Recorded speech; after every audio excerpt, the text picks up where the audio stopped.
আসসালামু আলাইকুম, কেমন আছো বন্ধুরা? আশা করি ভালোই আছো। আল্লাহর রহমতে আলহামদুলিল্লাহ আমিও ভালোই আছি। তো দেখতে দেখতে রমজান কিন্তু আহ, তো দেখতে দেখতে রমজান আজকে রোজার 9টা কিন্তু হয়েই গেল।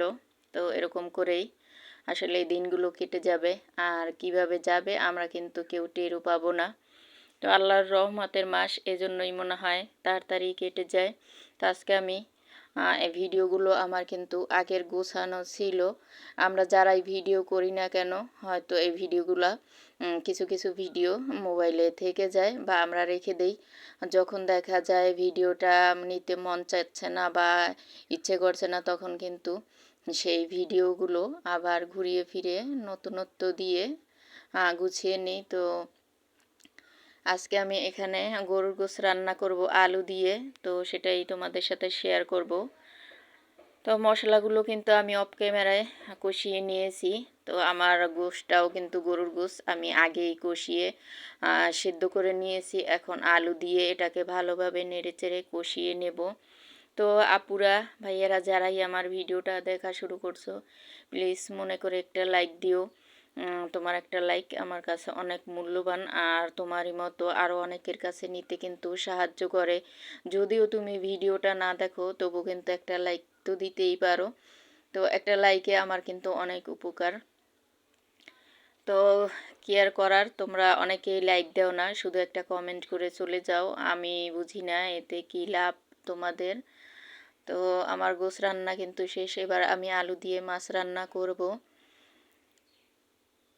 আলুটাও কিন্তু আমি অফ ক্যামেরায় কষিয়ে নিয়েছি। আমি কিন্তু রান্নাটা আসলে রেসিপি হিসাবে আনিনি, তো তার জন্য কিন্তু আমি একটু একটু ভিডিও ফুটেজ নিচ্ছি।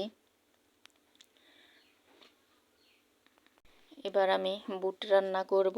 তো অনেক আপুরা আছে এত সুন্দর সুন্দর কমেন্ট করে, যে দেখলেই মনটা খারাপ থাকলেও ভালো হয়ে যায়। তো আমরা কিন্তু সবাই সবার পাশে থাকবো, তাহলে কিন্তু সামনের দিকে এগিয়ে যেতে পারবো, আর তা না হলে কিন্তু এগিয়ে যেতে পারবো না। আর আমার ওয়াচ টাইম আমি জানি না কেন এত কম। আমার আপুরা সত্যি সত্যি আমার ভিডিওটা দেখে নাকি স্কিপ করে চলে যায়, আমি বুঝি না যে এত ওয়াচ টাইম কীভাবে কম আসে। তো আপুরা প্লিজ তোমরা একটু কষ্ট হলেও আমার ভিডিওটা দেখো। তো আসলে অনুরোধ করাও আমার ঠিক না, যেহেতু রমজান মাস চলছে। সবাইরই নামাজ কালাম কোরআন তেলাওয়াত সব কিছু মিলিয়ে অন্যরকম একটা একটা ব্যস্ততা থাকে সবার জন্যই, শুধু আমি একা তা না। আর যে মোবাইলটা কিন্তু অনেক অনেক টাইম দেওয়া লাগে, আমরা সবাই জানি। আর কি বলবো, আমার এত পরিমাণে মানে প্যারা থাকে যে ভাষাই আমি বলে মানে বোঝাতে পারবো না। যে আমি একটু কোরআন তেলাওয়াত করব, সেই সময়টুকু আমার বের করতে অনেক কষ্ট হয়ে যায়। যে ভিডিওর চাপে দেখা যায় যে কোনো একটা কাজে চলে গিয়েছি, একটা ভিডিও ছেড়ে রেখে যাচ্ছি, তো ভালোভাবে কিন্তু আমি কমেন্টও করতে পারি না যে কি কি রান্না করেছে বা কি কি দেখানো হচ্ছে।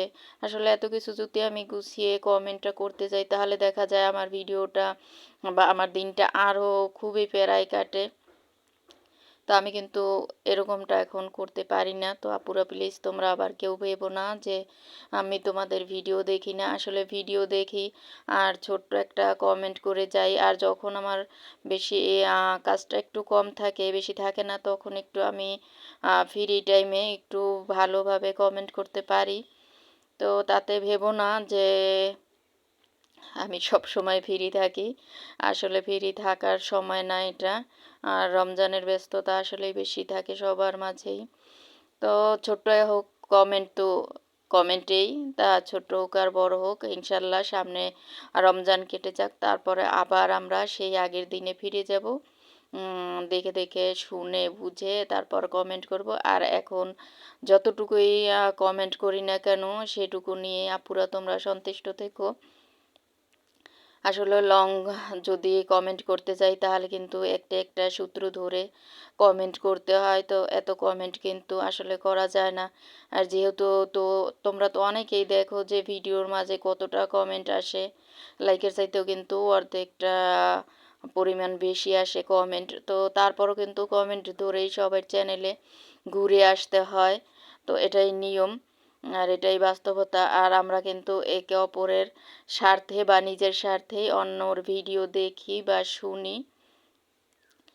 তো আমরা এরকম করেই কিন্তু সামনে এগিয়ে যাব ইনশাল্লাহ।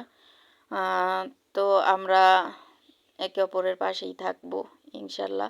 তো এই তো দেখো আজকের যে ইফতারি আয়োজন, এইগুলো আসলে আমার আগের ভিডিও নেওয়া ছিল, সেগুলো আজকে একটু মিলিয়ে আমি ভিডিওটা দিচ্ছি।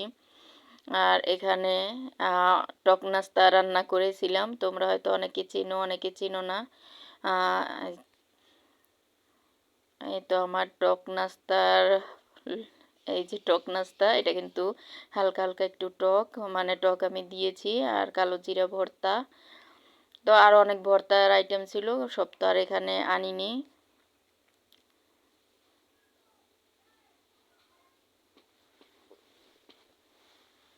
এটা কিন্তু মাছের কাবাব বলো আর পকোড়া বলো, যাই হোক, মাছের কাবাব। তো আমি সেটা ভিডিও শেয়ার করিনি তোমাদের সাথে। তো এই তো দেখো আজকে কিন্তু আমি এখানেই,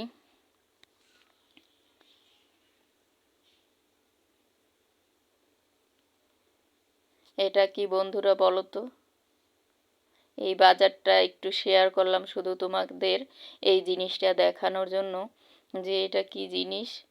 তো এই তো দেখো এটা কিন্তু একটা পাতা কফি। আর এখানে আমাদের দেশি বাইলা মাছ বলে, আর তেলাপিয়া মাছ।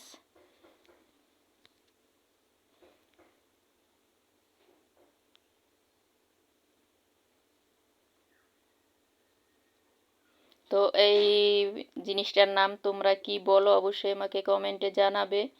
এই যে, তো আজকের ভিডিও এখানে শেষ করছি। আল্লাহ হাফেজ।